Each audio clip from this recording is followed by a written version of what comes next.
ਗੁਰਮੁਖ ਪਿਆਰਿਓ, ਆਪਾਂ ਪਿਛਲੇ 2 ਦਿਨ ਤੋਂ ਚੰਡੀਗੜ੍ਹ ਸ਼ਹਿਰ ਵਿਖੇ, ਲੁਧਿਆਣੇ ਸ਼ਹਿਰ ਵਿਖੇ ਰਲ ਮਿਲ ਕੇ ਗੁਰਮੰਤਰ ਅਭਿਆਸ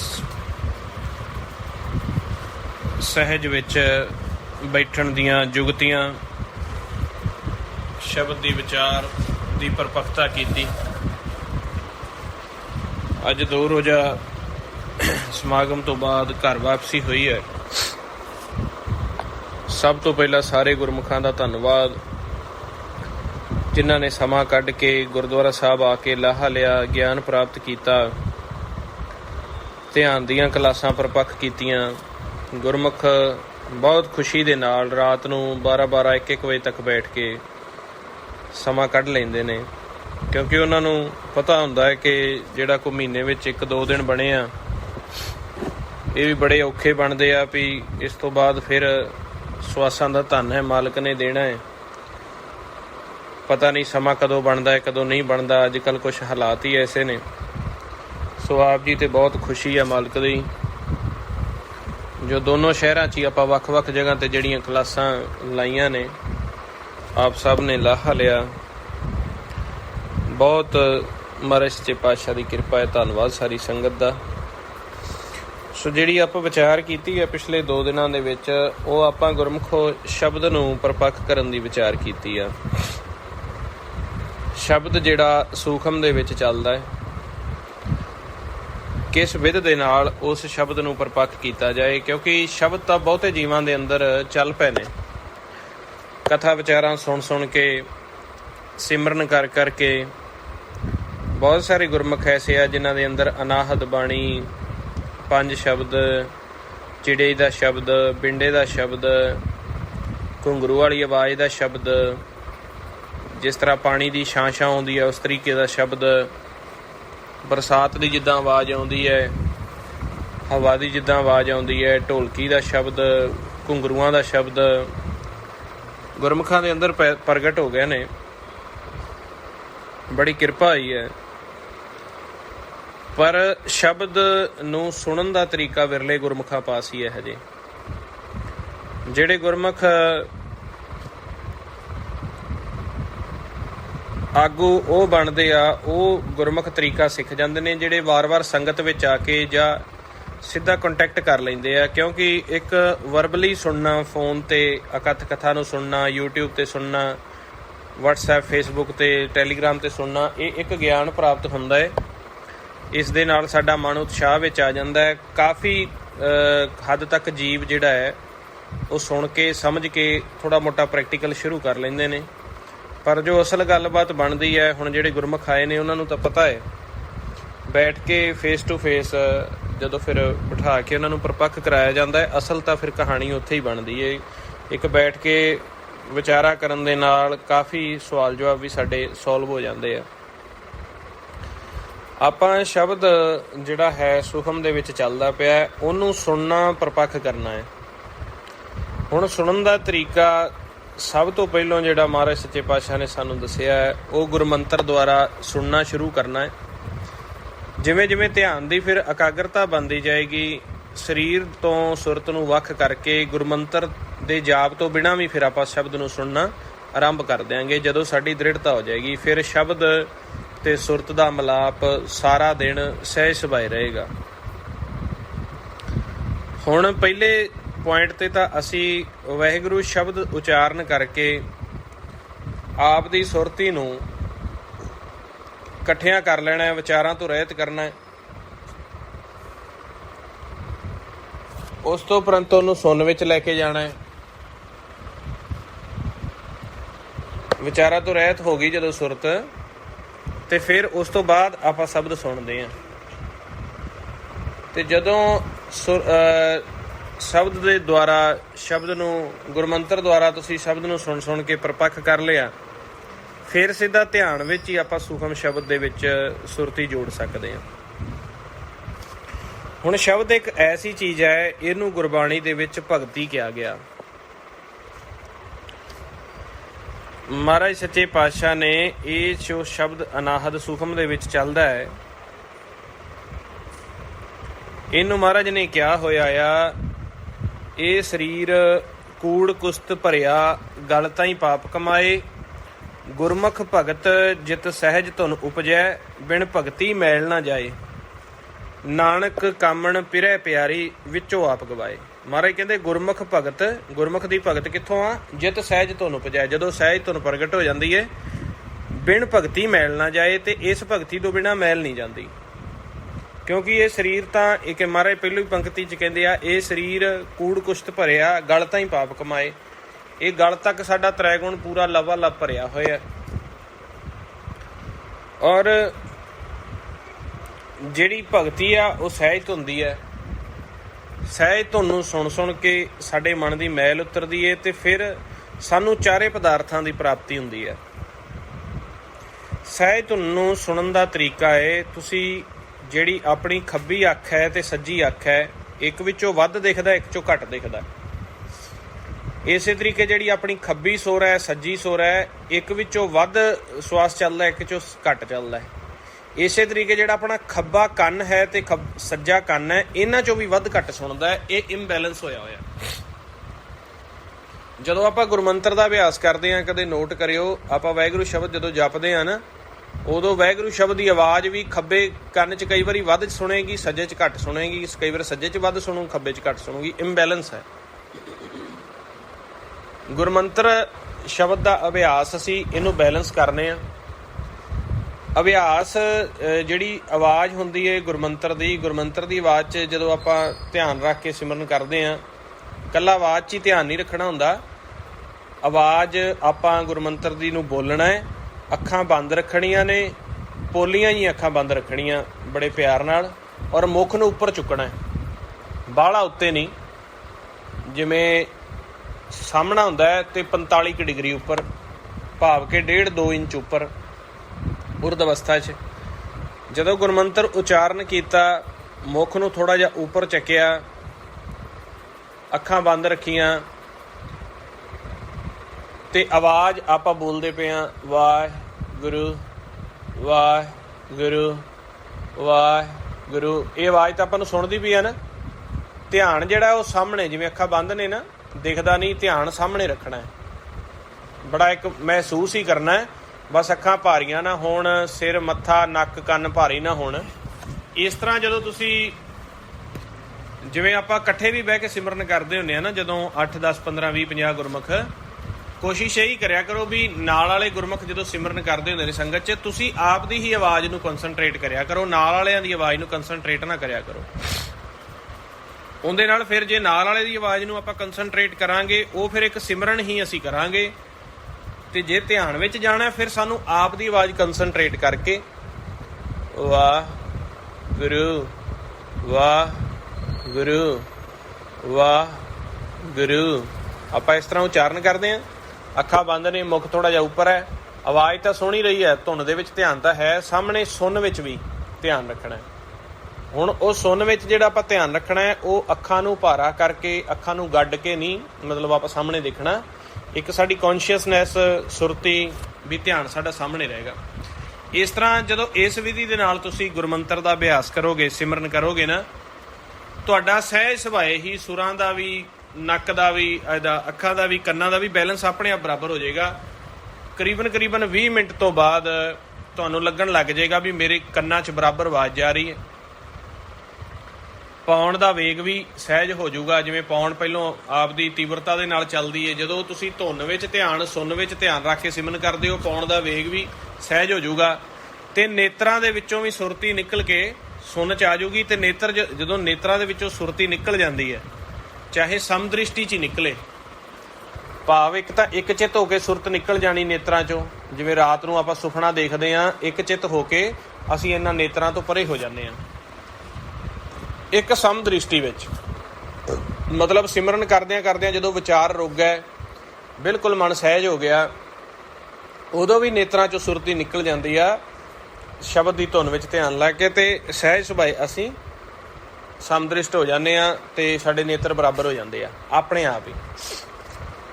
ਹੁਣ ਜਦੋਂ ਇਸ ਤਰ੍ਹਾਂ ਬਰਾਬਰ ਹੋ ਗਏ, ਤੇ ਤੁਹਾਡੀ ਜਿਹੜੀ ਸੁਰਤ ਆ, ਇਹ ਸੈਂਟਰ ਵਿੱਚ ਆ ਜਾਊਗੀ।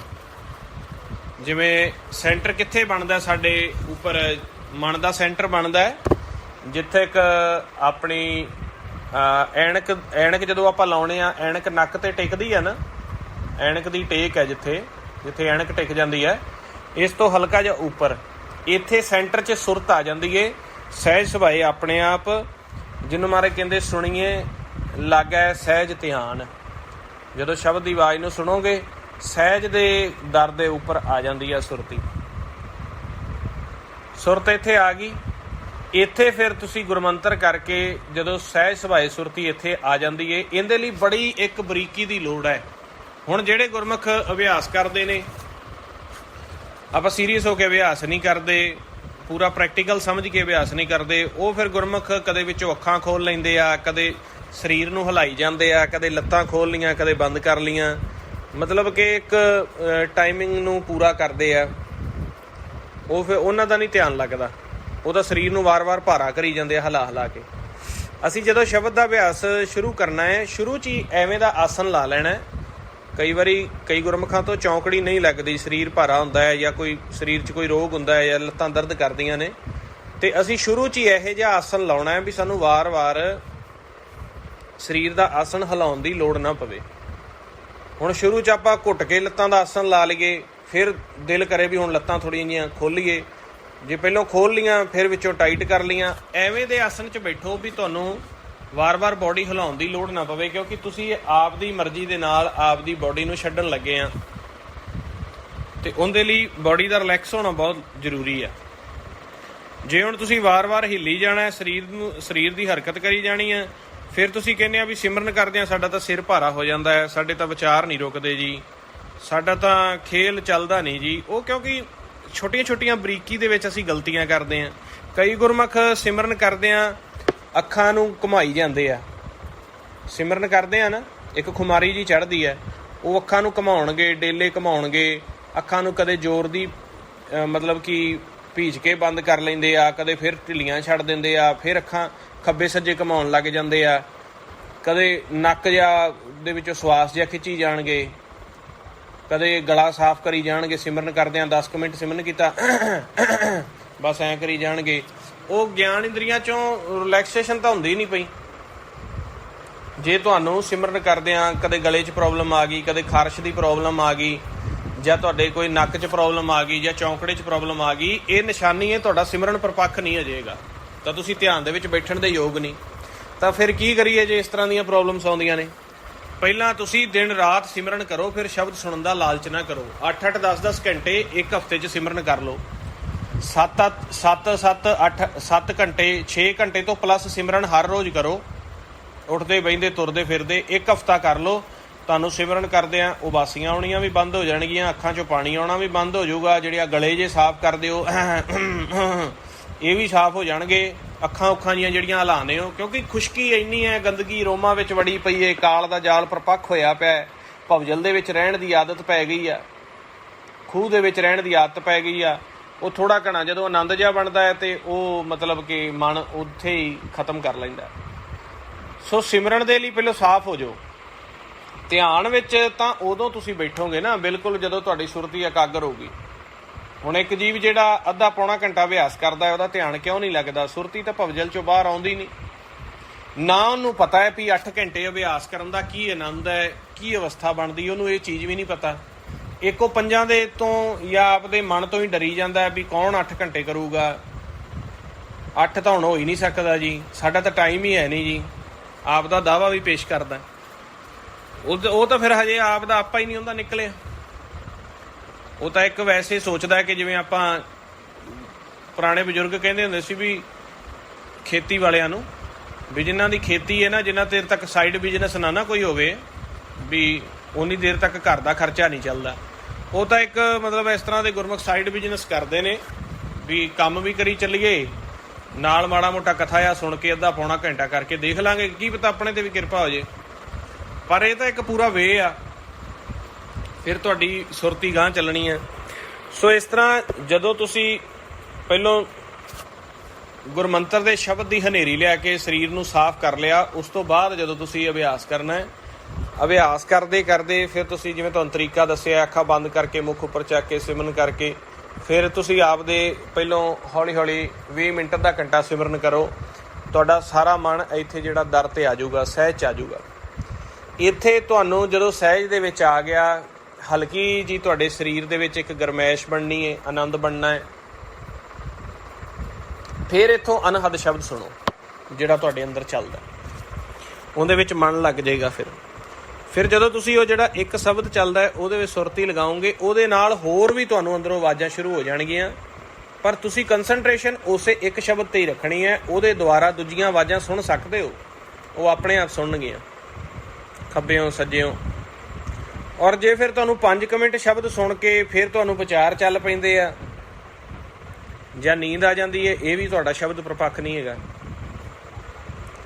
ਉੱਥੇ ਮਨ ਨੂੰ ਜੇ ਨੀਂਦ ਆਉਂਦੀ ਹੈ, ਵਿਚਾਰ ਚੱਲਦੇ ਨੇ, ਸ਼ਬਦ ਜਦੋਂ ਹੁਣ ਤੁਸੀਂ ਸਹਿਜ ਦੇ ਦਰ 'ਤੇ ਬੈਠ ਗਏ ਕੋਸ਼ਿਸ਼ ਕਰਕੇ, ਉੱਥੇ ਫਿਰ ਤੁਹਾਨੂੰ ਨੀਂਦ ਆਉਣ ਲੱਗ ਗਈ ਜਾਂ ਵਿਚਾਰ ਆਉਣ ਲੱਗ ਗਏ, ਫਿਰ ਤੁਸੀਂ ਗੁਰਮੰਤਰ ਕਰਕੇ ਉਸ ਚੀਜ਼ ਨੂੰ ਉੱਥੇ ਰੋਕੋ, ਮਨ ਨੂੰ ਠਾਕੋ। 9 ਦਰ ਠਾਕੇ ਧਾਵਤ ਰਹਾਏ, 10ਵੇਂ ਨੇ ਜੀ ਕਰਵਾਸਾ ਪਾਏ। ਉੱਥੇ ਅਨਹਦ ਸ਼ਬਦ ਵਜਿਆ, ਦਿਨ ਰਾਤੀ ਗੁਰਮਤੀ ਸ਼ਬਦ ਸੁਣਾਉਂਦੇ ਆ। ਫਿਰ ਇੱਥੋਂ ਸੁਰਤ ਨੇ ਸੈਂਟਰ ਦੇ ਵਿੱਚੋਂ ਇੱਥੋਂ ਸ਼ਬਦ ਨੂੰ ਫੜ ਲੈਣਾ। ਹੁਣ ਜੇ ਆਪਾਂ ਕਈ ਵਾਰੀ ਸ਼ਾਰਟਕਟ ਮਾਰਦੇ ਹਾਂ, ਆਪਾਂ ਕਹਿੰਦੇ ਹਾਂ ਵੀ ਸਾਰਿਆਂ ਨਾਲੋਂ ਪਹਿਲਾਂ ਧਿਆਨ ਹੀ ਇੱਥੇ ਲਾਈਏ, ਤ੍ਰੈਕੁਟੀ 'ਤੇ ਧਿਆਨ ਲਾਈਏ, ਤਾਂ ਵੀ ਨਹੀਂ ਤੁਹਾਨੂੰ ਸ਼ਬਦ ਸੁਣਿਆ ਜਾਏਗਾ। ਸਿਰ ਭਾਰਾ ਹੋ ਜਾਏਗਾ, ਮੱਥਾ ਭਾਰਾ ਹੋਏਗਾ, ਫਿਰ ਤੁਹਾਡੇ 'ਤੇ ਖਿੱਚ ਪਊਗੀ, ਮੱਥੇ 'ਚ ਪਊਗੀ, ਕਿਤੇ ਪਊਗੀ। ਇਹ ਇੱਕ ਵੇ ਆ। ਹੁਣ ਵੇ ਦੇ ਨਾਲ ਜਦੋਂ ਤੁਸੀਂ ਗੁਰਮੰਤਰ ਦਾ ਅਭਿਆਸ ਕਰਦੇ ਕਰਦੇ ਕਰਦੇ ਸਹਿਜ ਦੇ ਵਿੱਚ ਸੁਰਤੀ ਲਿਆਉਣੀ ਸਿੱਖ ਗਏ, ਇਹਨੂੰ ਕਹਿੰਦੇ ਨੇ ਪਾਉਣ ਤੋਂ ਵੱਖ ਹੋ ਜਾਣਾ। ਜਿਹੜਾ ਸਰੀਰ ਆਨੰਦ ਵਿੱਚ ਹੋ ਜਾਣਾ, ਸਰੀਰ ਦੇ ਵਿੱਚ ਰਹਿ ਕੇ ਸਰੀਰ ਤੋਂ ਵੱਖ ਹੋ ਜਾਣਾ, ਪਾਉਣ ਤੋਂ ਵੱਖ ਹੋ ਗਏ। ਉਸ ਤੋਂ ਬਾਅਦ ਤੁਸੀਂ ਸੁਖਮ ਸ਼ਬਦ ਦੇ ਵਿੱਚ ਧਿਆਨ ਜੋੜਿਆ, ਉੱਥੋਂ ਸ਼ਬਦ ਸੁਣਨਾ ਆਰੰਭ ਹੋਇਆ। ਫਿਰ ਤੁਹਾਨੂੰ ਸ਼ਬਦ ਨੇ ਇਹ ਸੁਣ ਦੇ ਦਰ ਤੋਂ ਤੁਹਾਡੀ ਸੁਰਤੀ ਨੂੰ ਆਪ ਦੀ ਰੋਹ ਦੇ ਵਿੱਚ ਰਲਾਉਣਾ। ਮਹਾਰਾਜ ਕਹਿੰਦੇ ਸੁਰਤੀ ਸੁਰਤ ਰਲਾਈ ਹੈ ਏਤ ਤਨ ਕਰ ਤੁਲਹਾ ਲੰਘੀ ਹੈ ਜੇਤ। ਤੇ ਇੱਥੋਂ ਪਾਰ ਕਰਕੇ 9 ਦਰਵਾਜ਼ਿਆਂ ਤੋਂ ਉੱਪਰ ਉਠਾ ਕੇ ਲੈ ਜਾਣਾ। ਆਟੋਮੈਟਿਕ ਸਾਨੂੰ ਪਤਾ ਹੀ ਨਹੀਂ ਲੱਗਣਾ, ਸਹਿਜ ਦੀ ਊਂਘ ਆਊਗੀ, ਉਹਦੇ ਵਿੱਚ ਸਾਡਾ ਮਹਾਰਾਜ ਕਹਿੰਦੇ ਫਿਰ ਮਨ ਚਲਾ ਜਾਊਗਾ। ਜਿਹਨੂੰ ਮਹਾਰਾਜ ਕਹਿੰਦੇ ਭੱਬੇ ਭਾਲੈ ਸੇ ਫਲ ਪਾਵੈ ਗੁਰ ਪ੍ਰਸਾਦੀ ਜਿਨ ਕੋ ਭਉ ਪਿਆ। ਜਿਹਨਾਂ ਨੇ ਫਿਰ ਪ੍ਰੈਕਟੀਕਲ ਕਰਨਾ ਸ਼ੁਰੂ ਕਰ ਦਿੱਤਾ ਨਾ, ਭਾਲਣਾ ਸ਼ੁਰੂ ਕਰ ਦਿੱਤਾ।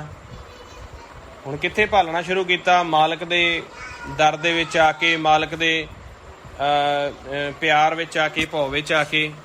ਭੱਬੇ ਭਾਲੈ ਸੇ ਫਲ ਪਾਵੈ। ਇਸ ਤਰ੍ਹਾਂ ਜਦੋਂ ਤੁਸੀਂ ਸੈਂਟਰ ਦੇ ਵਿੱਚ ਲਿਆ ਕੇ ਸਹਿਜ ਧੁਨ ਨੂੰ ਸੁਣੋਗੇ, ਸਹਿਜ ਧੁਨ ਦਾ ਸੁਣਨ ਦਾ ਤਰੀਕਾ ਇਹੀ ਹੈ। ਤੇ ਤੁਹਾਨੂੰ ਜਦੋਂ ਫਿਰ ਇੱਥੇ ਸੁਰਤ ਆਪਣੇ ਆਪ ਹੀ ਸੁਰਤ ਆ ਜਾਂਦੀ ਹੈ, ਇੱਥੋਂ ਸੁਣੋਗੀ।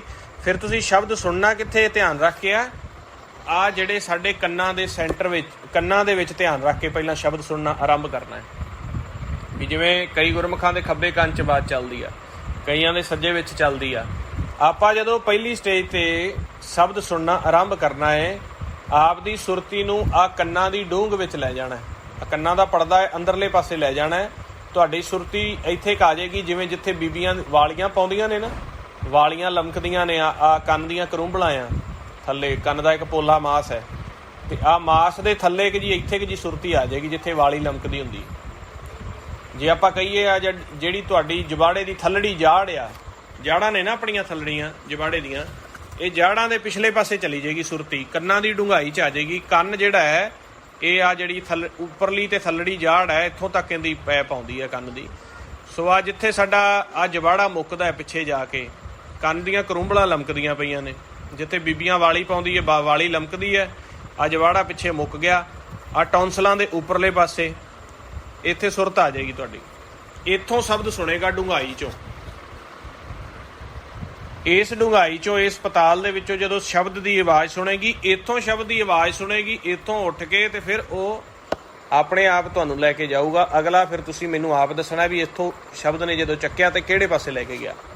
ਕਿਉਂਕਿ ਮੈਂ ਸਾਰੀ ਵਿੱਚ ਵਚਨ ਦੱਸ ਦੂੰਗਾ, ਉਵੇਂ ਰਟੇ ਰਟਾਏ ਫਿਰ ਫੋਨ ਤੇ ਦੱਸਣ ਲੱਗ ਜਾਂਦੇ ਨੇ। ਬਿਲਕੁਲ ਠੀਕ ਹੈ ਜੀ, ਇੱਥੋਂ ਸ਼ਬਦ ਚੱਲਿਆ, ਇੱਥੇ ਆਇਆ, ਇੱਥੇ ਆਇਆ, ਇੱਥੇ ਆਇਆ। ਫਿਰ ਮੈਂ ਕਿਰਪਾ ਹੋਈ ਨਾ, ਰਸ ਨਹੀਂ ਆਇਆ। ਮੈਂ ਕਿਹਾ ਇਹ ਹੋ ਹੀ ਨਹੀਂ ਸਕਦਾ। ਜਦੋਂ ਤਰੀਕੇ ਨਾਲ ਤੁਸੀਂ ਸ਼ਬਦ ਨੂੰ ਸੁਣੋਗੇ, ਉਹਨੂੰ ਸਹੀ ਪੁਆਇੰਟ ਤੋਂ ਜਾ ਕੇ ਫੜੋਗੇ, ਰਸ ਨਾ ਹੋਵੇ, ਪ੍ਰਕਾਸ਼ ਨਾ ਹੋਵੇ, ਹੋ ਹੀ ਨਹੀਂ ਸਕਦਾ, ਬਿਲਕੁਲ ਨਹੀਂ ਹੋ ਸਕਦਾ। ਤੁਸੀਂ ਸ਼ਬਦ ਨੂੰ ਤਰੀਕੇ ਨਾਲ ਫੜਦੇ ਹੀ ਨਹੀਂ ਗੇ। ਕੋਈ ਸ਼ਬਦ ਨੂੰ ਇੱਥੇ ਧਿਆਨ ਲਾ ਕੇ ਆਪਦੀ ਮਰਜ਼ੀ ਨਾਲ ਸੁਣਨ ਲੱਗ ਜਾਂਦਾ, ਕੋਈ ਮੱਥੇ ਤੇ ਧਿਆਨ ਲਾ ਕੇ ਸੁਣਨ ਲੱਗ ਜਾਂਦਾ ਹੈ। ਕਿਸੇ ਨੇ ਸੁਣੀ ਸੁਣਾਈ ਕਥਾ ਹੁੰਦੀ ਹੈ ਵੀ ਜੀ ਕਹਿੰਦੇ ਨੇ ਮੱਥੇ ਦੇ ਸੈਂਟਰ 'ਚ ਸ਼ਬਦ ਨੂੰ ਲਿਆਉਣਾ ਹੁੰਦਾ ਹੈ, ਐਵੇਂ ਮਤਲਬ ਇੱਕ ਗਿਆਨ। ਜਿੱਥੇ ਸ਼ਬਦ ਦਾ ਘਰ ਹੈ, ਹੇ ਸਰਵਣੋ ਮੇਰਿਓ ਸਾਚੇ ਸੁਣਨੇ ਨੂੰ ਪਠਾਏ, ਸਰੀਰ ਲਾਏ ਸੁਣੋ ਸਤਬਾਣੀ, ਜੇ ਸੁਣੀ ਮਨ ਤਨ ਹਰਿਆਵਾ ਰਸਨਾ ਰਸਮਾਣੀ। ਸਰਵਣਾ ਤੋਂ ਬਾਣੀ ਨੂੰ, ਸੱਚੀ ਬਾਣੀ ਨੂੰ ਚੱਕਣਾ ਹੈ। ਪਹਿਲੋਂ ਸਿਮਰਨ ਕੀਤਾ, ਸਹਿਜ 'ਚ ਗਏ। ਹੁਣ ਇਹ ਉਹਨਾਂ ਵਾਸਤੇ ਆ, ਮੈਂ ਜੁਗਤ ਦੱਸਦਾ ਵੀ ਜਿਹੜਾ ਗੁਰਮੁਖ ਕੋ 3-4 ਘੰਟੇ ਰੋਜ਼ ਕਰਦਾ ਹੈ, ਉਹ ਇਸ ਤਰ੍ਹਾਂ ਸਿਮਰਨ ਕਰਕੇ ਸਹਿਜ ਵਿੱਚ ਜਾ ਕੇ ਇੱਥੋਂ ਸ਼ਬਦ ਨੂੰ ਚੱਕ ਸਕਦਾ ਹੈ। ਜਿਹੜਾ ਹੁਣ ਕਹਿੰਦਾ ਜੁਗਤ ਤਾਂ ਮੈਨੂੰ ਪਤਾ ਲੱਗ ਗਈ, ਲੈ ਹੁਣ ਆਪਾਂ ਲਾ ਕੇ ਦੇਖੀਏ, ਉਹ ਪਹਿਲੋਂ ਵੇਖੇ ਵੀ ਮੈਂ ਸਿਮਰਨ ਕਿੰਨਾ ਕਰਦਾ। ਇਹ ਸੈਕਿੰਡ ਸਟੇਜ ਹੈ। ਜਦੋਂ ਆਪਾਂ ਵੀ ਹੁਣ ਪਤਾ ਲੱਗ ਗਿਆ ਵੀ ਪਹਿਲਾਂ ਮਨ ਨੂੰ ਠਾਕਣਾ ਹੈ, ਫਿਰ ਇੱਥੇ ਕੰਨਾਂ ਦੇ ਕੋਲ ਸੁਰਤ ਲੈ ਕੇ ਜਾਣੀ ਹੈ। ਇੱਥੋਂ ਪਹਿਲੋਂ ਇਹ ਦੱਸੋ ਭਾਈ ਸਾਹਿਬ ਵੀ ਤੁਸੀਂ ਸਿਮਰਨ ਕਿੰਨਾ ਕਰਦੇ ਹੋ। ਸਿਮਰਨ ਤਾਂ ਜੀ ਅੱਧਾ ਘੰਟਾ ਸਵੇਰੇ ਤੁਰਦੇ ਫਿਰਦੇ, ਘੰਟਾ ਸ਼ਾਮ ਨੂੰ, 1.5 ਘੰਟਾ ਰਾਤ ਨੂੰ, ਹੋ ਜਾਂਦਾ 4-5 ਘੰਟੇ। ਇਸ ਤਰ੍ਹਾਂ ਨਹੀਂ ਹੁੰਦਾ ਜੀ। ਜਿਹੜਾ ਸਿਮਰਨ ਦੀ ਘੱਟੋ ਘੱਟ ਬੈਠ ਕੇ ਬੈਠਕ ਲਾਉਂਦਾ ਹੈ, ਅੰਮ੍ਰਿਤ ਵੇਲੇ ਬਹਿ ਜਾਂਦਾ ਹੈ, ਜਾਂ ਰਾਤੀ ਬੈਠਦਾ ਹੈ, ਜਾਂ ਦੁਪਹਿਰੀ ਬੈਠਦਾ ਹੈ, ਜਦੋਂ ਉਹਨੇ ਸੈਟਿੰਗ ਕੀਤੀ ਹੁੰਦੀ ਹੈ। ਜਿਹੜੇ ਗੁਰਮੁਖ ਹੁੰਦੇ ਆ, ਅਭਿਆਸੀ ਜੀਵ ਹੁੰਦੇ ਨੇ, ਉਹਨਾਂ ਨੇ ਆਪਦੇ ਸਮੇਂ ਦੀ ਸੈਟਿੰਗ ਬਣਾਈ ਹੁੰਦੀ ਹੈ, ਕਿਉਂਕਿ ਉਹਨਾਂ ਦਾ ਨੀਂਦ ਨਾਲ ਪਿਆਰ ਨਹੀਂ ਹੁੰਦਾ, ਭੁੱਖ ਨਾਲ ਪਿਆਰ ਨਹੀਂ ਹੁੰਦਾ। ਜਿਵੇਂ ਆਪਾਂ ਦੇਖਦੇ ਹਾਂ ਵੀ ਕਿਸੇ ਜੀਵ ਨੇ ਡੈਰੀ ਦਾ ਕੰਮ ਕੀਤਾ ਹੋਇਆ, ਦੁੱਧ ਦਾ ਕੰਮ ਹੈ, ਉੱਥੋਂ ਦੇ ਘਰ ਦਾ ਖਰਚਾ ਚੱਲਦਾ। ਹੁਣ ਉਹਨੂੰ ਪਤਾ ਆ ਵੀ ਸਵੇਰੇ ਸਮੇਂ ਸਿਰ ਹਰਾ ਵੱਢ ਕੇ ਟੋਕੇ ਤੇ ਕੁਤਰ ਕੇ ਤੇ ਮੈਂ ਮੱਝਾਂ ਨੂੰ ਪਾਉਣਾ ਆ, 5-6 ਵਜੇ ਮੈਂ ਮੱਝ ਚੋ ਲੈਣੀ ਹੈ। ਉਹਦੇ ਵਾਸਤੇ ਸਿਆਲ ਆਵੇ, ਸਰਦੀ ਆਵੇ, ਮਰਗ ਆਵੇ, ਭੋਗ ਆਵੇ, ਉਹਨੇ ਪਰਪੱਕਤਾ ਕਰ ਲਈ। ਉਹਨੂੰ ਪਤਾ ਮੇਰੀ ਰੋਟੀ ਇੱਥੋਂ ਚੱਲਣੀ। ਹੁਣ ਜਿਹਦੀ ਦੁਕਾਨ ਹੈ, ਉਹਨੂੰ ਪਤਾ ਆ ਵੀ ਸਵੇਰੇ 7 ਵਜੇ ਸ਼ਟਰ ਖੋਲ ਕੇ ਮੈਂ 8 ਵਜੇ ਖੋਲਣੀ ਆ ਦੁਕਾਨ, ਤੇ ਸ਼ਾਮ ਨੂੰ ਮੈਂ ਇੰਨੇ ਵਜੇ ਬੰਦ ਕਰਨੀ। ਉਸ ਚੀਜ਼ ਨੂੰ ਆਪਾਂ ਨੂੰ ਪਤਾ ਵੀ ਉੱਥੋਂ ਸਰਦਾ ਨਹੀਂ। ਤੇ ਵੇਖੋ ਆਪਾਂ ਸਮਾਂ ਵੀ ਬਣਾ ਲੈਂਦੇ ਹਾਂ, ਉੱਠਣਾ ਵੀ ਸ਼ੁਰੂ ਕਰ ਦਿੰਦੇ ਹਾਂ। ਅਖਬਾਰਾਂ ਦਾ ਜਿਹੜੇ ਜੀਵ ਕੰਮ ਕਰਦੇ ਆ, 12:30-1 ਵਜੇ ਟ੍ਰਿਬਿਊਨ ਚੌਂਕ ਚੰਡੀਗੜ੍ਹ ਤੋਂ ਅਖਬਾਰ ਚੱਲ ਪੈਂਦੀ ਹੈ। ਉਹ ਜਿਹੜੀ 12:30-1 ਵਜੇ ਅਖਬਾਰ ਚੱਲਦੀ ਹੈ, ਤੜਕੇ 3:30 ਵਜੇ ਢੁਆਣੇ ਆ ਜਾਂਦੀ ਅਖਬਾਰ। 3:30 ਵਜੇ ਇੱਥੇ ਅਖਬਾਰ ਜਿਹੜੇ ਆ, ਜਿਵੇਂ ਇੱਕ ਵੱਡੀ ਅਖਬਾਰ ਹੁੰਦੀ, ਇੱਕ ਲੋਕਲ ਹੁੰਦੀ ਆ, ਜਾਂ ਕੋਈ ਵੀਰਵਾਰ ਜਾਂ ਐਤਵਾਰ ਜਿਹੜੇ ਪੰਨੇ, ਉਹ ਸਾਰੀ ਪੈਕ ਕਰਕੇ ਵੱਡੇ ਪੰਨੇ ਛੋਟੇ ਪਾ ਕੇ, ਪੈਂਪਲੇਟ ਪਾ ਕੇ 6 ਵਜੇ ਲੋਕਾਂ ਦੇ ਘਰ ਅਖਬਾਰ ਪਹੁੰਚ ਜਾਂਦੀ। ਕਿਉਂ ਕਰਦੇ ਆ ਨਾ, ਕਰਨ ਵਾਲੇ ਉਹ ਵੀ ਕਰੀ ਜਾਂਦੇ ਆ। ਇਸੇ ਤਰੀਕੇ ਜਦੋਂ ਸਾਨੂੰ ਸ਼ਬਦ ਦਾ ਪ੍ਰੈਕਟੀਕਲ ਕਰਨ ਦਾ ਚਾਅ ਪੈਦਾ ਹੋ ਗਿਆ, ਸਾਨੂੰ ਪਤਾ ਲੱਗ ਗਿਆ ਵੀ ਇਹ ਜਨਮ ਦਾ ਲਾਹਾ ਹੈ, ਮਾਨਸ ਜਨਮ ਦਾ ਇਹੀ ਲਾਹੋ। ਸਾਡੇ ਮਨ ਨੇ ਮੰਨ ਲਿਆ ਨਾ, ਫਿਰ ਉਹ ਨਹੀਂ ਵੇਖਦਾ ਵੀ ਹੁਣ ਮੈਂ 3 ਵਜੇ ਉੱਠਣ 'ਚ ਮੈਨੂੰ ਦਿੱਕਤ ਹੈ ਜਾਂ ਨਹੀਂ ਹੈ। ਇਹ ਉਹਨਾਂ ਨੂੰ ਹੁੰਦੀ ਹੈ ਜਿਨ੍ਹਾਂ ਦਾ ਮਨ ਨਹੀਂ ਅਜੇ ਮੰਨਿਆ ਵੀ 3 ਵਜੇ ਜਾਂ 5 ਵਜੇ ਜਾਂ 6 ਵਜੇ ਜਾਂ ਰਾਤ ਨੂੰ ਬੈਠਣਾ। ਕਾਫੀ ਗੁਰਮੁਖ ਐਸੇ ਵੀ ਨੇ ਜਿਨ੍ਹਾਂ ਦਾ ਸਮੇਂ ਸਿਰ ਕੰਮ ਮੁੱਕ ਜਾਂਦਾ, ਰਾਤ ਨੂੰ ਬੈਠ ਜਾਂਦੇ ਆ, 12 ਤੋਂ 3 ਬਹਿੰਦੇ ਆ, ਕਿਉਂਕਿ ਆਪਾਂ ਨੂੰ ਤਾਂ ਗੁਰਮੁਖ ਮਿਲਦੇ ਰਹਿੰਦੇ ਆ ਨਾ। ਕਾਫੀ ਜੀਵ ਐਸੇ ਨੇ ਜਿਹੜੇ 2 ਤੋਂ 5 ਲਾ ਲੈਂਦੇ ਆ, ਕਈ 3 ਤੋਂ 6 ਲਾਉਂਦੇ ਆ, ਕਈ ਗੁਰਮੁਖ 4 ਤੋਂ 6 ਲਾਉਂਦੇ ਆ, ਕਈ ਜਿਹੜਿਆਂ ਦਾ ਰਾਤ ਨੂੰ ਕੰਮ ਲੇਟ ਹੋ ਗਿਆ, 11-12 ਵਜੇ ਤੱਕ ਨਿਬੜ ਗਿਆ, ਉਸ ਸੁਬਾਹ 5 ਵਜੇ ਉੱਠ ਪੈਂਦੇ ਨੇ, 5 ਤੋਂ 7 ਲਾ ਲੈਂਦੇ। ਇੰਨਾ ਹੀ ਟਾਈਮ ਦੁਪਹਿਰੀ ਜਾਂ ਸ਼ਾਮ ਨੂੰ ਬਣਾਇਆ ਹੁੰਦਾ, ਕਿਉਂਕਿ ਉਹਨਾਂ ਨੂੰ ਪਤਾ ਹੈ ਵੀ ਇਹਦੇ ਬਿਨਾਂ ਸਰਨਾ ਨਹੀਂ। ਹੁਣ ਜਿੰਨੇ ਪਹਿਲਾਂ ਸਿਮਰਨ ਪ੍ਰਪੱਖ ਕਰਦਾ ਹੈ ਨਾ, ਉਹਦੇ ਉੱਤੇ ਇਹ ਖੇਲ ਹੀ ਗੁਰਮੁਖੋ ਐਸਾ ਹੈ। ਬੇਸ਼ੱਕ ਆਪਾਂ ਸ਼ਰੇਆਮ ਸਾਰੀ ਵਿਧੀ ਜੁਗਤ ਓਪਨਲੀ ਦੱਸੀ ਜਾਂਦੇ ਹਾਂ, ਇੰਨੀਆਂ ਜੁਗਤ ਵਿਧੀਆਂ ਦੱਸਣ ਦੇ ਬਾਵਜੂਦ ਵੀ ਸਾਡੀ ਅਵਸਥਾ ਕਿਉਂ ਨਹੀਂ ਬਣਦੀ? ਕਿਉਂਕਿ ਸਿਮਰਨ ਨਹੀਂ ਹੋਵੇਗਾ ਤੇ ਜੁਗਤ ਕੰਮ ਹੀ ਨਹੀਂ ਕਰੇਗੀ। ਤੁਸੀਂ 1.5 ਲੱਖ ਦਾ ਮੋਟਰਸਾਈਕਲ ਲੈ ਆਓ, ਉਹਦੇ 'ਚ ਪੈਟਰੋਲ ਨਹੀਂ ਪਾਓਗੇ, ਉਹ ਚੱਲੇਗਾ ਹੀ ਨਹੀਂ, ਲਿਆ ਕੇ ਘਰ ਖੜਾ ਰਹੇਗਾ। ਹੁਣ ਗਿਆਨ ਤੁਹਾਨੂੰ ਇੰਨਾ ਅਣਮੁੱਲਾ ਦੇ ਦਿੱਤਾ ਹੈ, ਲਾਲ ਰਤਨਾਂ ਤੋਂ ਮਹਿੰਗਾ ਗਿਆਨ ਹੈ। ਇਹ ਕੰਮ ਉਦੋਂ ਕਰੇਗਾ ਜਦੋਂ ਤੁਸੀਂ ਗੁਰਮੰਤਰ ਦਾ ਅਭਿਆਸ ਕਰੋਗੇ। ਇਹਨੇ ਕੰਮ ਹੀ ਨਹੀਂ ਕਰਨਾ, ਬੇਸ਼ੱਕ ਤੁਹਾਨੂੰ ਯਾਦ ਹੋ ਗਿਆ ਹੈ। ਬਾਲੇ ਜੀਵ ਕਹਿੰਦੇ ਸੇਮ ਰਿਪੀਟਡ ਜੀ ਕਥਾ ਹੁੰਦੀ ਹੈ, ਰੋਜ਼ ਸੁਣ ਕੇ ਮਜ਼ਾ ਨਹੀਂ ਆਉਂਦਾ। ਕਿਉਂ? ਕਮਾਉਣੀ ਜਦੋਂ ਛੱਡ ਦਿਓਗੇ ਤੇ ਗਿਆਨ ਰਿਪੀਟਡ ਲੱਗਣ ਲੱਗ ਜਾਏਗਾ। ਇਸ ਤਰ੍ਹਾਂ ਤੁਸੀਂ ਸੈਂਟਰ ਦੇ ਵਿੱਚ ਸੁਰਤ ਲਿਆ ਕੇ ਕੰਨਾਂ ਦੇ ਵਿੱਚੋਂ ਇੱਥੋਂ ਸ਼ਬਦ ਦੇ ਨਾਲ ਸੁਰਤੀ ਰਲਾਉਣੀ ਹੈ। ਇੱਥੋਂ ਸੁਰਤ ਦਾ ਸਟੈਂਡ ਜਦੋਂ ਸ਼ਬਦ 'ਚ ਚੱਲਿਆ, ਆਪਣੇ ਆਪ ਸੁਰਤੀ ਨੂੰ ਇੱਥੋਂ ਸ਼ਬਦ ਲੈ ਕੇ ਜਾਏਗਾ ਘਰ ਵੱਲ। ਹੁਣ ਉਹ ਕਿਹੜੇ ਰਸਤੇ ਲਿਜਾਏਗਾ, ਉਹ ਤੁਸੀਂ ਮੈਨੂੰ ਮੈਸੇਜ ਕਰਕੇ ਜਾਂ ਫੋਨ ਕਰਕੇ, ਜਾਂ ਜਦੋਂ ਮੈਂ ਸੰਗਤ ਦਾ ਪ੍ਰੋਗਰਾਮ ਰੱਖਦੇ ਹਾਂ ਥੋੜ੍ਹੇ ਕੁ ਦਿਨ, ਆ 10-15 ਦਿਨਾਂ ਨੂੰ ਗੁਰਮੁਖ ਕਹਿੰਦੇ ਸੀ ਪਹਾੜਾਂ 'ਚ ਰੱਖਣਾ ਪ੍ਰੋਗਰਾਮ ਹੈ ਜੀ। ਉੱਧਰ ਰੱਖ ਕੇ ਆਵਾਂਗੇ, ਪਹਾੜਾਂ 'ਚ ਬਣਾਇਆ ਗੁਰਮੁਖਾਂ ਨੇ ਪ੍ਰੋਗਰਾਮ। ਉਹ ਕਹਿੰਦੇ ਵੀ ਉੱਥੇ ਵੀ ਸੰਗਤ ਇਕੱਠੀ ਕਰਕੇ ਨਾ ਨਾਲ ਠੰਡ ਦਾ ਆਨੰਦ ਲਵਾਂਗੇ ਤੇ ਨਾਲ ਉੱਥੇ ਨਾਮ ਜਪਾਂਗੇ, ਫਿਰ ਤਾਂ ਠੀਕ ਹੈ। ਜੇ ਇਕੱਲਾ ਹੋਵੇ ਪੈਸੇ ਹੀ ਵੇਸਟ ਕਰਨ ਜਾਣੇ ਨੇ। ਹਾਂ ਅੱਛਾ, ਪਹਾੜ ਵਿੱਚ ਅਸੀਂ ਪਿਛਲੇ ਸਾਲ ਪ੍ਰੋਗਰਾਮ ਰੱਖਿਆ ਸੀ ਰੋਪੜ, ਉਦੋਂ ਪ੍ਰੋਮੋ ਪਾਇਆ, ਪਹਾੜਾਂ ਦੀ ਫੋਟੋ ਦਿਖਾਈ, ਬੜੀ ਸੰਗਤ ਆਈ ਤੇ ਉਹ ਗੁਰਮੁਖਾਂ ਦੇ ਵੀ ਇੰਨੀ ਸੰਗਤ, ਮੈਂ ਇਹ ਪਹਾੜਾਂ ਦੇ ਚਾਅ 'ਚ ਆਈ। ਚਲੋ ਆ ਤਾਂ ਗਏ ਪਹਾੜਾਂ ਦੇ ਚਾਅ 'ਚ ਆ ਗਏ। ਹੁਣ ਫਿਰ ਐਤਕੀ ਸਕੀਮ ਉਹਨਾਂ ਬਣਾਈ, ਕਹਿੰਦੇ ਹੁਣ ਕਰੋਨਾ ਖੁੱਲ੍ਹ ਗਿਆ ਵੀ ਉਵੇਂ ਨਹੀਂ ਇਹ ਉੱਠਦੇ, ਇਹਨਾਂ ਨੂੰ ਐਂ ਹੁੰਦਾ ਵੀ ਉੱਥੇ ਬਾਬਿਆਂ ਦੇ ਜਾਵਾਂਗੇ, ਨਾਮ ਜਪਾਂਗੇ, ਰੁੱਖਾ ਸੁੱਖਾ ਖਾਣ ਨੂੰ ਮਿਲਦਾ, ਭੋਏ 'ਤੇ ਪੈਣ ਨੂੰ ਮਿਲਦਾ। ਆਂਦੇ ਗੁਰਮੁਖੋ ਆਪਾਂ ਪਹਾੜਾਂ 'ਚ ਰੱਖੀਏ ਪ੍ਰੋਗਰਾਮ, ਪਹਾੜਾਂ ਦੇ ਚਾਅ 'ਚ ਤਾਂ ਆ ਜਾਣਗੇ। ਰੱਖਾਂਗੇ ਇੱਥੇ। ਸਾਡੇ ਗੁਰਮੁਖ ਪਿਆਰੇ ਹੈਗੇ ਆ ਚੰਡੀਗੜ੍ਹ ਤੋਂ, ਉਹਨਾਂ ਸਾਨੂੰ ਕਿਹਾ ਭਈ ਐਤਕੀ ਸਾਨੂੰ ਕੋਈ ਮਿਲੇ ਵੀ ਸੀ ਤੇ 2 ਪ੍ਰੋਗਰਾਮ ਨੇ ਆਪਣੇ ਵਾਂ ਦੇ ਗੁਰਮੁਖੋ, ਆਪਾਂ ਬਣਾ ਲਓ 15-20 ਦਿਨਾਂ ਨੂੰ ਹੋਰ।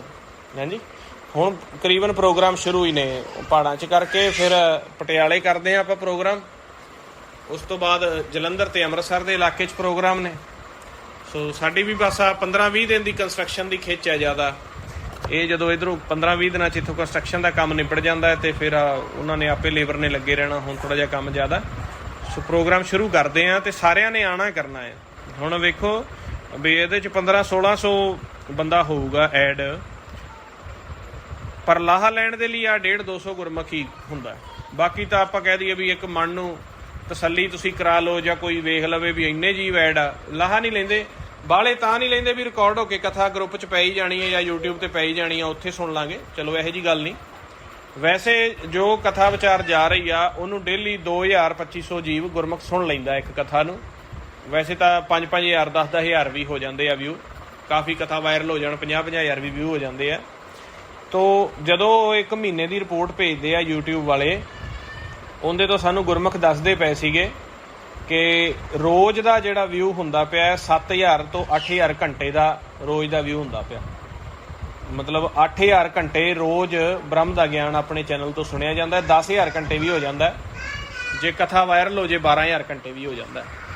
8000 ਤੋਂ 10000 ਘੰਟਿਆਂ ਦਾ ਰੋਜ਼ ਲਾਹਾ ਚੱਲਦਾ ਪਿਆ। ਚਲੋ ਘਰ ਬੈਠੇ ਲਈ ਜਾਂਦੇ ਨੇ, ਪਰ ਪ੍ਰੈਕਟੀਕਲ ਕਰਨ ਤਾਂ ਹੀ ਮੈਂ ਸਾਰੀਆਂ ਗੱਲਾਂ ਹੀ ਇਹਦੇ ਵਿੱਚ ਕਥਾ 'ਚ ਕਰ ਦੇਣਾ। ਮੈਂ ਕਿਹਾ ਉਵੇਂ ਤਾਂ ਮੈਨੂੰ ਮਿਲਣ ਨਹੀਂ ਆਉਂਦੇ, ਪਰ ਕਥਾ ਜਦੋਂ ਜਾਏਗੀ ਉਦੋਂ ਸੁਣਨਗੇ, ਹੋ ਸਕਦਾ ਕੋਈ ਮਨ ਨੂੰ ਚੋਟ ਵੱਜੇ। ਵੀ ਪ੍ਰੈਕਟੀਕਲ ਕਰੀਏ ਆਪਾਂ, ਕੱਲੀਆਂ ਜੁਗਤੀਆਂ ਪੁੱਛਦੇ ਹਾਂ ਵੀ ਸਾਡੀ ਬੇਨਤੀ ਕਰ ਦਿਓ ਜੀ, ਸਾਨੂੰ ਕੋਈ ਜੁਗਤ ਦੱਸ ਦਿਓ ਜੀ, ਸਾਡੀ ਅਰਦਾਸ ਕਰ ਦਿਓ ਜੀ, ਮਾਲਕ ਨੂੰ ਕਹੋ ਵੀ ਸਾਡਾ ਨਾਮ ਚੱਲ ਪਵੇ, ਸਾਡਾ ਮਿਲਾਪ ਹੋ ਜਾਏ, ਪਰ ਆਪਾਂ ਆਪ ਯਤਨ ਨਹੀਂ ਕਰਦੇ। ਇਸ ਕਰਕੇ ਸਾਡਾ ਕੰਮ ਅਧੂਰਾ ਜਿਹਾ ਰਹਿ ਜਾਂਦਾ ਹੈ। ਸਾਰਾ ਪਤਾ ਹੋਣ ਦੇ ਬਾਵਜੂਦ ਵੀ ਜੇ ਅਸੀਂ ਸਫ਼ਰ ਨਹੀਂ ਕਰਦੇ, ਕਿਉਂਕਿ ਸਿਮਰਨ ਨਹੀਂ ਹੈ ਸਾਡਾ। ਹੁਣ ਇਹ ਸਿਮਰਨ ਕਰਕੇ ਤੁਸੀਂ ਇਸ ਤਰ੍ਹਾਂ, ਜਿਵੇਂ ਤੁਹਾਨੂੰ ਦੱਸਿਆ, ਸ਼ਬਦ ਸੁਣ ਲੈਣਾ। ਹੁਣ ਜਦੋਂ ਫਿਰ ਸ਼ਬਦ ਇਸ ਤਰ੍ਹਾਂ ਸੁਣੇਗਾ ਤੇ ਤੁਹਾਨੂੰ ਸ਼ਬਦ ਆਪ ਦੇ ਉਸ ਆਤਮਿਕ ਪ੍ਰਕਾਸ਼ ਦੇ ਵਿੱਚ ਪਹਿਲੋਂ ਲੈ ਕੇ ਜਾਏਗਾ, ਕਿਉਂਕਿ ਗੁਰੂ ਸ਼ਬਦ ਹੈ। ਗੁਰੂ ਨੇ ਜਦੋਂ ਪ੍ਰੈਕਟੀਕਲ ਕਰਾਂਗੇ, ਗੁਰੂ ਦੇ ਚਰਨਾਂ ਵਿੱਚ ਬੈਠਾਂਗੇ, ਗੁਰੂ ਸਾਡਾ ਆਤਮਾ ਦੇ ਨਾਲ, ਸਤਿਗੁਰ ਦੇ ਨਾਲ ਜਾ ਕੇ ਮਿਲਾਪ ਕਰਾਉਂਦਾ ਹੈ। ਆਤਮਿਕ ਪ੍ਰਕਾਸ਼ 'ਚ ਸਾਡਾ ਮਨ ਜਾਂਦਾ ਹੈ। ਉੱਥੋਂ ਅੰਮ੍ਰਿਤ ਤੇ ਆਤਮਾ ਦੀ ਪ੍ਰਵਾਨਗੀ, ਫਿਰ ਆਤਮਾ ਦੀ ਸੇਵਾ ਚੱਲਦੀ ਹੈ, ਸਤਿਗੁਰ ਦੀ ਸੇਵਾ ਚੱਲਦੀ ਹੈ।